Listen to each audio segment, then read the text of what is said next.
Hello everyone, what we have here today is a 2017 BMW 530 with a B46 four-cylinder engine. It came in with a big coolant leak. So what I'm going to do, I'm going to lift it up and try to see where it's coming from. Most of the time it would be somewhere from the upper radiator coolant hose or the oil cooler housing itself. A good practice before you do any job like that is to disconnect the battery. You do not want to short anything. On this car, it is located in the trunk under the floor panel. So I'm going to lift it up and disconnect the battery.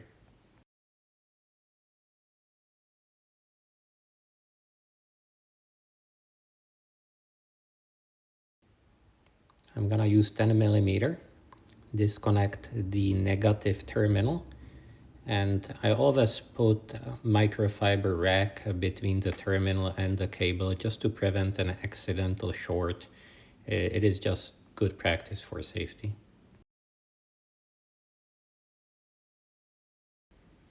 Now the car is up, and as you can see, the coolant is everywhere. So that's a big leak.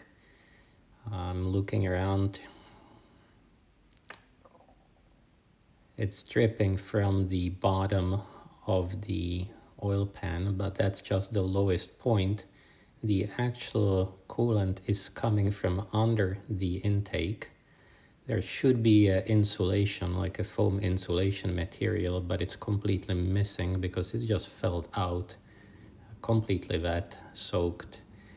This is almost too much to be an oil cooler housing leak, so I am going to diagnose it as upper inlet, which is just above there. And for that one, we will have to remove the intake manifold to get to it.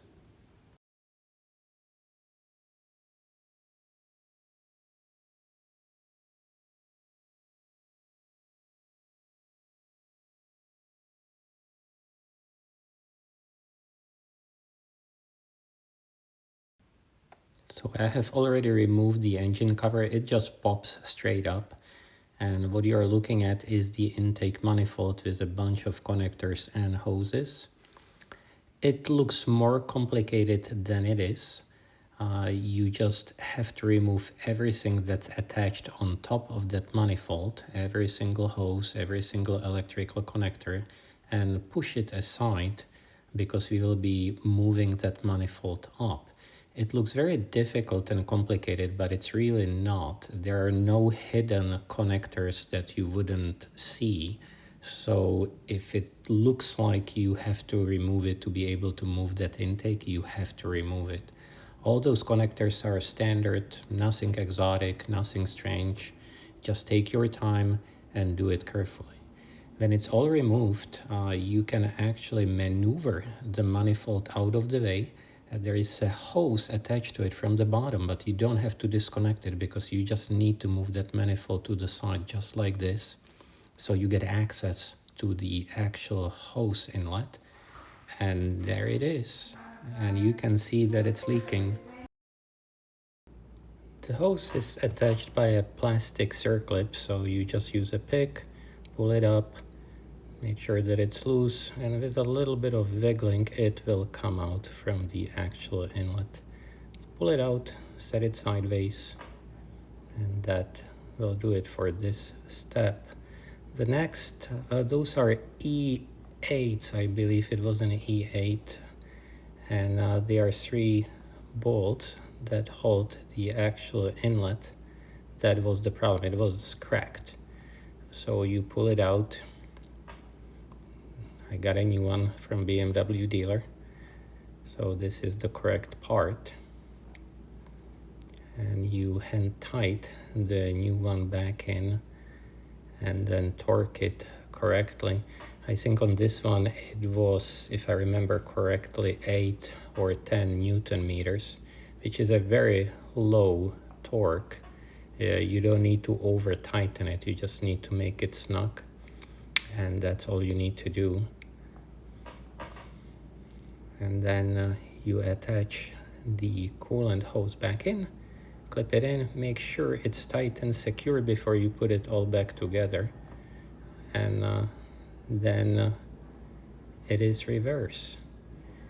The top of the intake manifold, again, those bolts are very lightly torqued. Again, it's 10 Newton meters. So if you don't have a torque range, don't do anything crazy. It's all plastic. You don't want to over tighten it and crack it.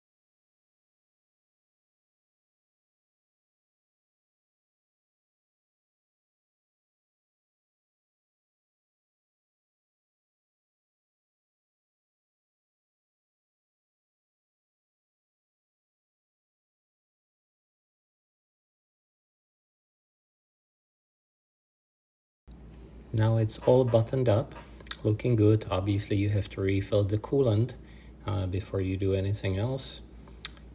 Also, you can replace the intake manifold gaskets. That would be a good thing.